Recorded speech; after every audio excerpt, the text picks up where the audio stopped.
What is up, everybody? Welcome back to Ranger Nick.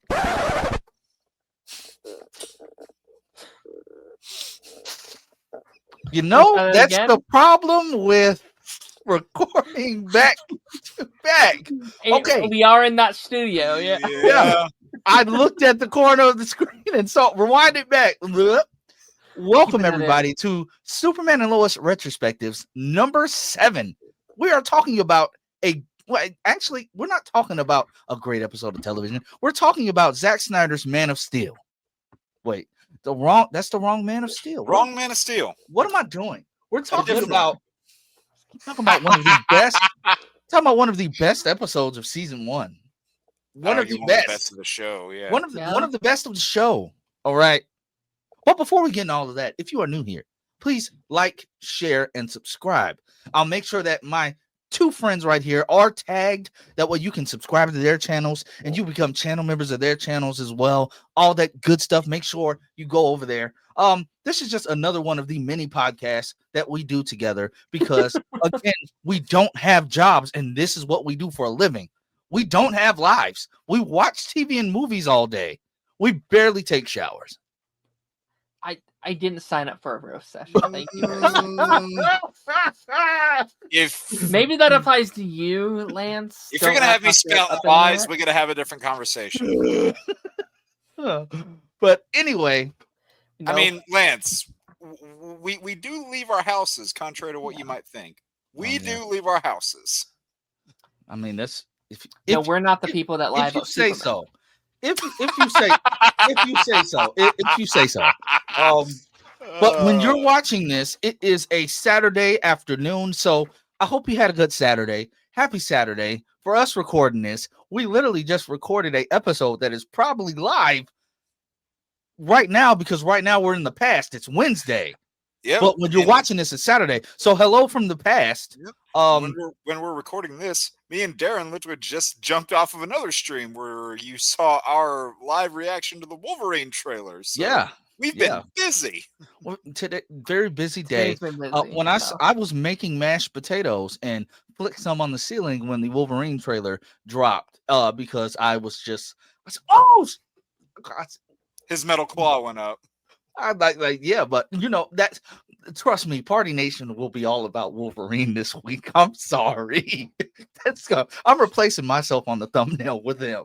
He deserves the spotlight. I will come wearing the proper attire. But all right. But anywho, Man of Steel. This episode was simply phenomenal. The flashbacks to John Henry Irons Earth, seeing him with his version of I remember first seeing that for the first time, like fully fleshed out in this episode. Meeting Nat Bug, as he affectionately calls her. I remember going back to thinking like, dang, they cast her and she's dead. I was thinking that like the first time I watched like they cast her and she's dead.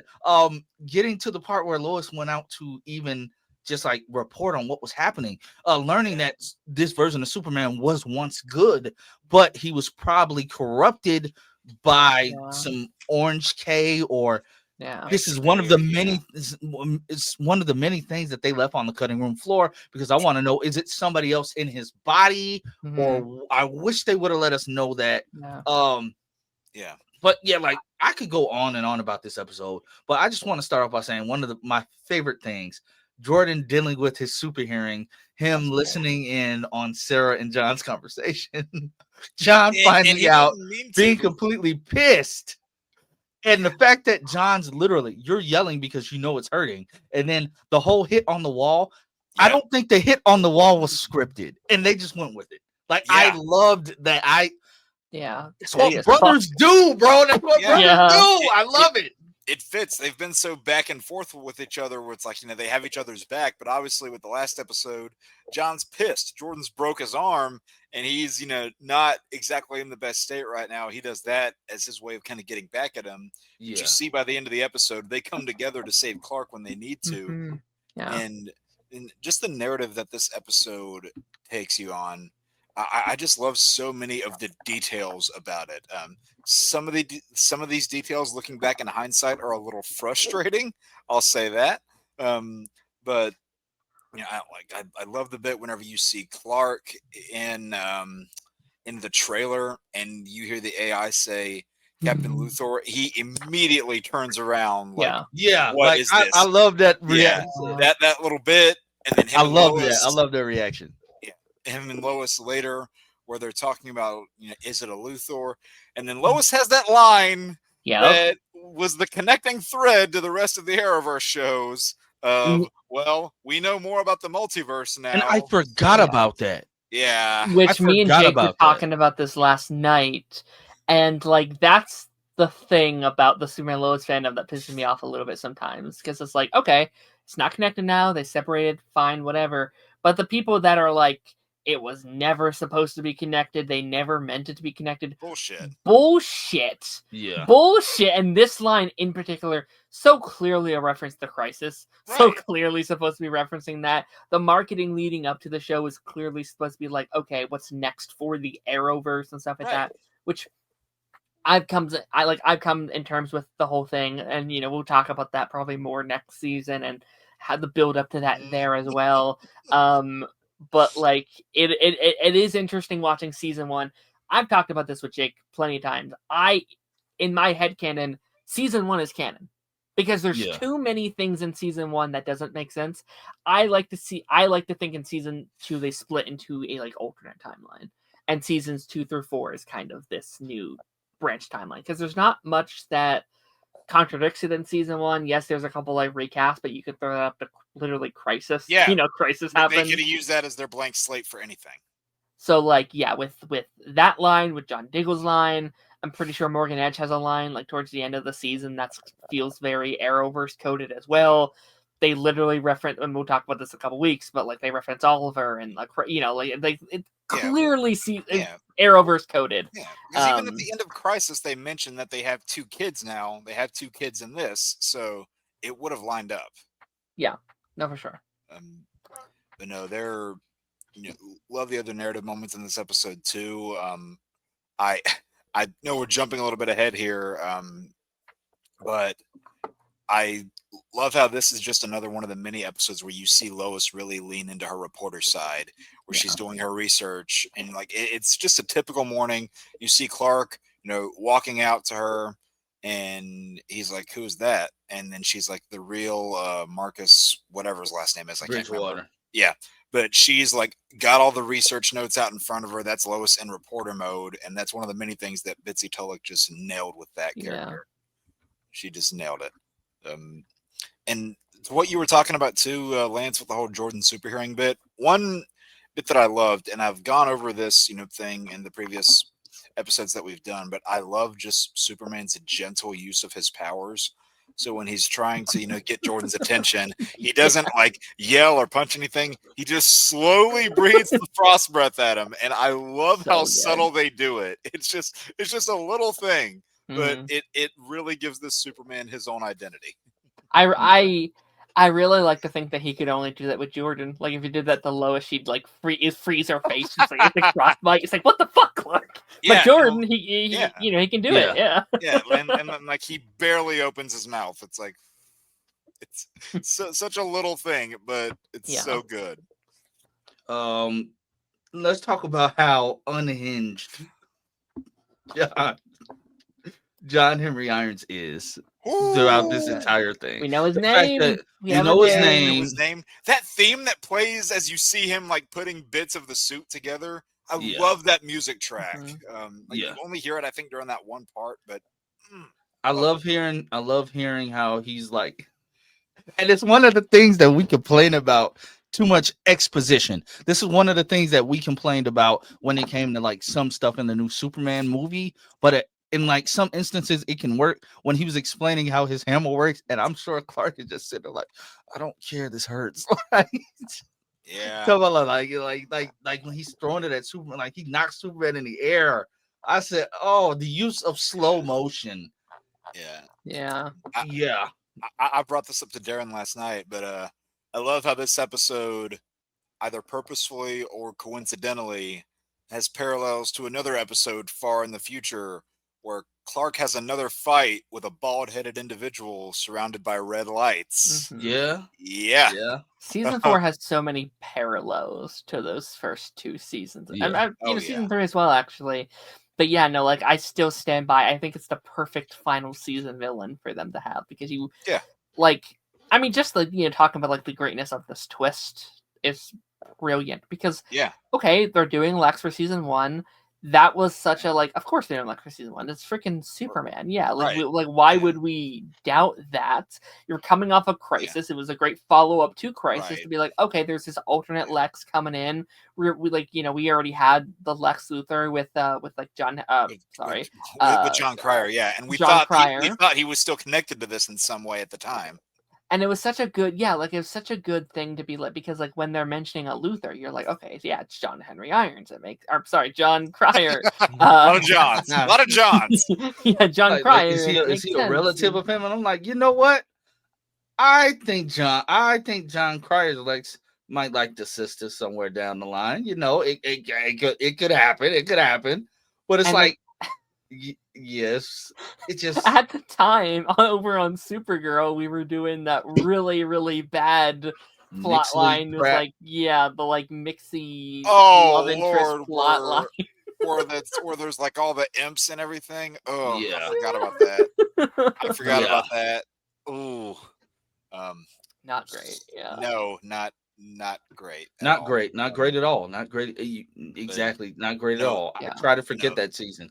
Right. If I rewatch, yeah. Ooh, well, I do love the bits in this episode too, and even some of the other episodes leading up to it, where he and Clark are conversing, and he actually speaks in the Kryptonian dialect. I love that. Yeah, that was detail. That makes so. sense though. Yeah, Yeah. because he's like, like if he's like, I'm trying to save the world before it gets destroyed. Who's going to destroy it? And he's like, I think you already know.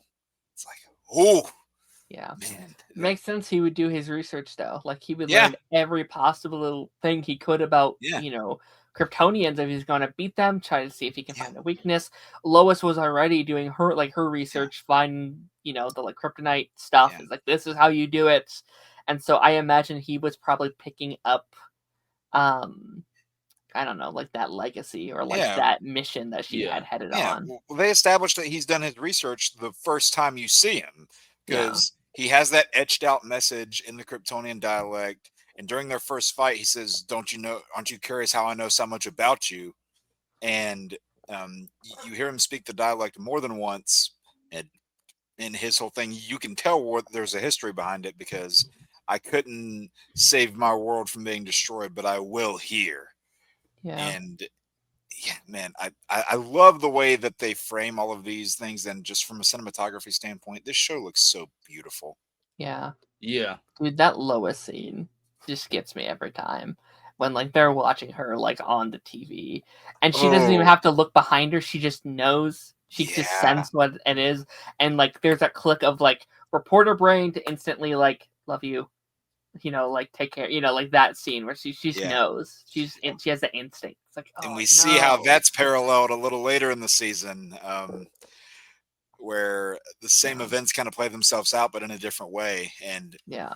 again, the storytelling with this, you can tell how tightly knit together it is, and how Yeah. like the scenes in this show you have. I really can't think of a single scene throughout this that doesn't contribute to either the characters, the world building, or the storyline. Like Yeah. everything is contributing to the overall series, and it's just great. And I'll bring it up again. Like, I do remember at the time me thinking that, like, alternate Superman was the villain of the season. Like, Yeah. I do Yeah. remember, like, Yeah. especially going forward, like, it makes sense. Like, he's trying to bring back the Kryptonian. John Henry Irons trying to kill Superman. We're obviously going to bring that one in and have it for a thing. I still stand by that. I think while it was still in the Arrowverse, because this is what it was meant to be at first, I think it would have been a crossover villain. I think we would have done like Legion of Doom like collecting all of these various like super villains from like throughout the multiverse that you can kind of bring in Technically, and they be that did villain. end up doing that in the Heroes Twilight book. He was one of the villains Oh, collected yeah. from did the other Earth. they? Yeah. So he yeah, went to that Earth- adds to that theory He then. w- Yeah. he went to Earth Prime and he ended up fighting Kara because Earth Prime Superman decided to be a retired farmer with a Yeah, that was dumb. beard. Yeah. But that's another like shout out to those comic books because that is a good example of like Superman Lois like being canon at first because they literally had it part of like that collection. Right. So it was clearly supposed to be a part of it at one point in Yeah. time. But then the further and further they got along with it, by asking, hey, like when are you gonna, cross over with, Flash or Legends or anything like that? And they were kind of, like absentmindedly saying, oh yeah, it'd be awesome. It'd be great to have them on, which that's what you say when asked a question, but they were playing it very safe. Well, they tricked people. They were like, wait until the end of season 2 and everything will be explained. And we're like, okay, cool. There's obviously going to be a Kara. Like that was dumb. They shouldn't have stringed people along like Yeah. that. They should have just said, Yeah. no, it's not Because canon. they cut the image that you see of Melissa Benoist's Kara out of the pilot of this Yep. show. They cut it out. Yeah. So that I tells you that wish it we was could supposed to see be that. like- I wish somebody would leak that footage. Yeah. I wish somebody would leak that footage because it had to be filmed. They had to have filmed it. Yeah. Yeah, no, I don't think this was a mystery that I'll be honest, I didn't see it coming at all. I didn't No, see that twist no. coming. I think they played it out for the perfect amount of episodes. Yeah. And it felt like it had been something. This is one thing I love in general about the show. You don't see the twist coming at all, but when they hit, it makes so much sense, and Yeah. that just displays the good writing behind this show in stark contrast to a lot of the Arrowverse shows in their later seasons. Like I don't think this show, I'll probably mention this more than once as we go throughout this, but throughout all 4 seasons, I don't think the show ever lost its way. Yeah. Like it always knew what it was about. I remember when this episode came out, like I wasn't that familiar with John Henry Irons. Like I wasn't like I hadn't seen that much stuff with him, and this was really my first like big introduction to the character. And I'd argue probably most people's first introduction. Yeah, you because know? most people didn't see that Shaq movie. Good for them. The Shaq movie, you had like what? Yeah. Like Justice League and stuff like that. But like He was even in if Just you League did, Unlimited, yeah. even if you did, I think he's easily missing a lot of those other projects. It's kind of just like he's around, he's doing stuff, obviously, but like not a huge role up until this point. Yeah. And it's cool to see his like first big major role in a Superman project is like a big role, like Yeah. the arguably like third lead of the show by the end of the run. Like he like And it's should him, be the Lois, and John, Clark, yeah. yeah. I was Yeah. gonna say it should be the standard for how you do the character going forward.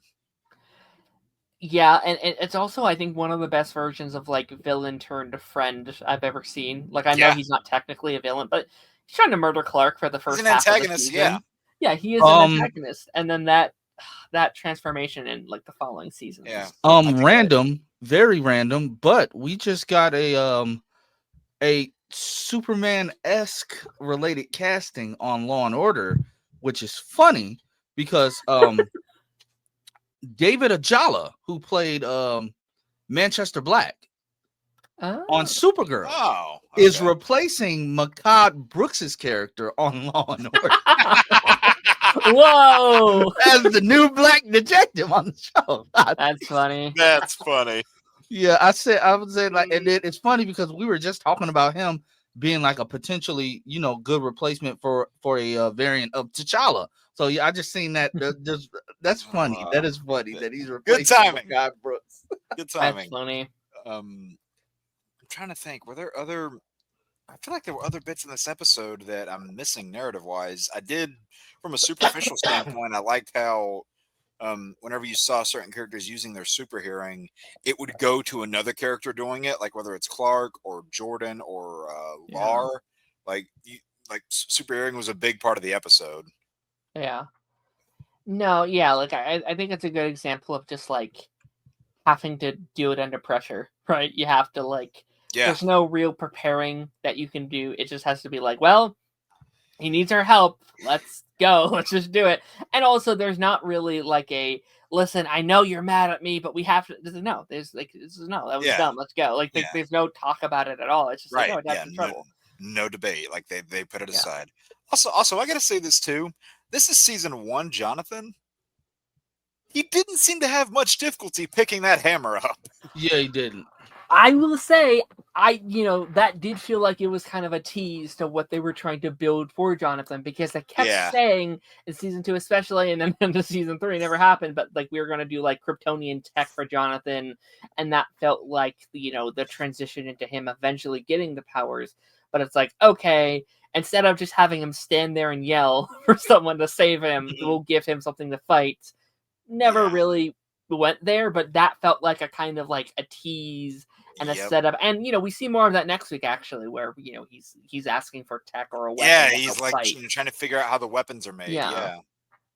So that's a little seems like where the sausage is made, that kind of didn't make the cutting room floor ultimately. But right. I wish we knew where the sausage was made. It's just fascinating to see all the stuff that they drew up that they would have got to had they went on for more seasons. Yeah. Oh yeah. Like, I mean, I love season 4, but like my biggest complaint was like so clearly not what season 4 was supposed to be in the original run. There were so many things I wish we could have seen paced out a little bit cleaner. Yeah. Like we probably would have gotten, like the whole, not to go off on a tangent here, I'll keep it brief, but like the stuff that's montaged near the end, we probably would have seen all of that play out like in the subsequent seasons. But no, this episode was terrific. Yeah, no, for sure. Pretty straightforward episode though as well. Like there isn't like a lot of different plot lines going on. Like you have the Sarah stuff. Probably my least favorite episode for Sarah so far. I that stuff for me felt a little kind of more CW-ish than the show's used to. The way like she's barking at Jonathan and she's like, "Oh, sorry." It's just like, all right. Yeah, and then it's like the whole thing where it's your classic CW trope at this point, where it's like some character's mad at another one for lying. It's like, okay, we've been down this road before. There's also like the 1 or 2 scenes that had Lana in this episode, which built up with the family. Yeah. I mean they built up, like they're adding to the building blocks of the relationship that she eventually has with Lois, that strong connection, that strong trust in each other, and you see that forming all the way back here, and where that ends up going like all the way into season 4 to the end of the show, really. But no, I don't think that. I mean, are the Cushings the least interesting part of the show? There's a handful of times where that's the case. Sure, but I don't. Still, but I don't think that they're bad, or I don't think they're bad characters. I think they're important to the story. And I never thought I would say that about a big chunk of original characters, because Lana was the only one of these characters that exists in comics. And in so many of these other Arrowverse shows, you feel that they're just polluted with original characters, that it's like, okay, well, you clearly can't use A, B, and C and onward, so you're just putting these ones in instead. But these characters actually felt like they mattered. Yeah. It's true. But to your point, Darren, about it feeling a little more CW, I can agree with that, because of the whole Tag was my friend, and you know what he said, and yada yada yada. But I have to add to the fact that Jonathan is getting really good at coming up with lies on the spot, and I respect him for that, because he knows it's morally wrong, but at the same time he has to protect his brother. And for Jonathan being so emotionally, for Jordan being so emotionally unstable, and like being completely ungrateful. Like, Jordan, you started listening in the middle of a conversation, and honestly, John didn't say anything to warrant that type of response. No, and he was just listening for Sarah, because thinking of her is what calmed him. He wasn't trying to eavesdrop on them. He didn't go in there with the intent of listening on them. Yeah, no, like, there's a part of me that wants to be like, oh, Jonathan, what an unlikable character. And to be fair, he's doing unlikable things for sure, but also it's like, he's in distress. He's not himself. He's in consistent pain. And then the one person he thought he could count on, he feels like in that moment he betrayed him. But then I love how, like, pretty instantly he's like, fuck, sorry, oh god, sorry. And like they both, and we saw that last, or maybe it was 2 weeks ago, where like Jonathan did the same thing, where it's like, fuck, I ruined your date. Damn Yeah, it, Jordan, yeah. I'm so sorry. Like they do that. And again, I think it's so realistic that they have that dynamic that within the like span of the episode, they are the best friends or they are the worst enemies. And that's just how brothers work. That's what that Yeah. dynamic is like. Yeah. I did like that bit where John kind of called him out on his BS. He's like, "So you're mad at me for talking to your not girlfriend?" It's like he's got a point. Yeah. Got a point. I mean, did that part get a little, like Darren was saying, did that part get a little CWE? Yeah, but he's also got a point. And then this was the episode where you saw that like one random chick who like kept trying to get things out of Jonathan for like a handful of episodes. Isn't this where she popped up? Yeah. Yeah, and that's when everybody was thinking that her dad was gonna end up being somebody from the Flash. From the Flash, yeah, because he's in like the Yeah. Center City, the like asylum or whatever. I remember people being like, "Is this like Captain Cold's daughter?" Or like we had Captain some Boomerang's random, daughter or something. yeah, it was something.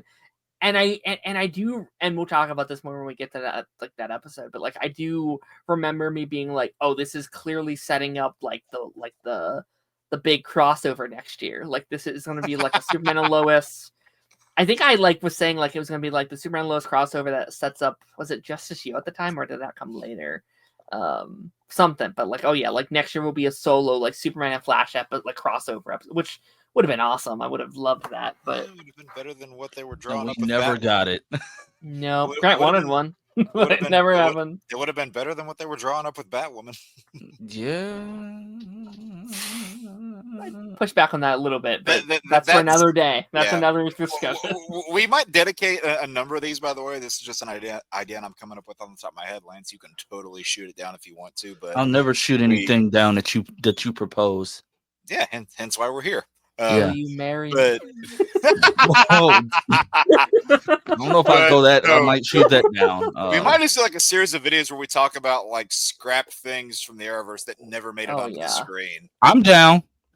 Going starting next season, I think there's gonna be a lot more like Arrowverse discussions and like the what if of it all, because that's when we were like, is it canon? Is it not? Because like we literally bring in a cast from Supergirl back into the show, and like at the time we were all like, it's canon, let's go. We won everybody. The whole like season, we're like, okay, so Kara's gonna show up in the final episode to help Clark. It would have made sense with the story they were telling. Yep. Man. That never happened. Nope. Yeah, I think we hit all the major stuff with this episode, unless I'm it's pretty straightforward. Not pretty too straightforward. Next episode, heavy, getting that introduction to Nat though was, she's like, that's how we knew she was going to be a great character, even if we thought that it was just for this moment. We knew she was going to be a great character from like just from this alone. I was happy, and I was happy like when we saw her, like when she first was introduced. I said, "Oh, they're doing it. They're doing a variation of it, but they're doing it." Like and then they took 4 seasons to say the name, but but I will say again, to reference that bit that I loved, where you see, that like little montage of scenes where you see John Henry Irons and Nat working on the suit, and that very distinct music track in the background. I got reminded a little bit of the beginning of Arrow whenever he's setting up his base in the Foundry, and you hear that distinct music playing in the background as he's doing it. It gave me a little bit of those feelings, so I appreciated that a lot. Yeah. But I think we have hit all the key points. I'm not even just going to say solid, another phenomenal episode. My favorite episode of this season. Your favorite? And that's comparing it to not 7 and 8 just hit for me. It's like I can't wait till next week. Like they just hit. 11 is mine personally. Is this 6 or 7? This is 7. 7. 8 is heavy. 8's my favorite episode of the whole show. I remember, honestly, so 7 is yours, 8's yours, 11 is mine. Yeah, like this was just like the reveal. This is how you do a reveal. this is where Yeah. Todd Helbing is in his bag because he did stuff like this in the early seasons of The Flash, but he Mhm. did this on a completely different level. He didn't have us waiting until halfway through the season. He dropped this bomb on us at the beginning. Yeah. Like Yeah. this is Todd Helbing's bag, like for real. Like Yeah. he kills it every time. Agreed. But if that is all we have, make sure you guys again like, share, and subscribe. We will be back next Saturday with episode 8 of Superman and Lois Retrospectives, and that one's going to be a heavy one. I cannot wait to break that episode down. I'm so glad that we're able to legitimately do this now, because I was not covering content during the show's original run up until Yeah. I want to say like season 3. So this is fun to just give my Yeah. thoughts and just get a different view on it. Yeah. But At this my point, different view is from the fact like this is goated. Like it's one of the best and at this CW point, shows. I don't think any of us knew each other either. So No. Yeah. it's a whole different thing. This is our halfway point. Yeah, we're like Yeah. officially halfway through season 1 already, which Yeah. breaks my heart a little bit. I know, right? Yeah. It's my favorite season. Same.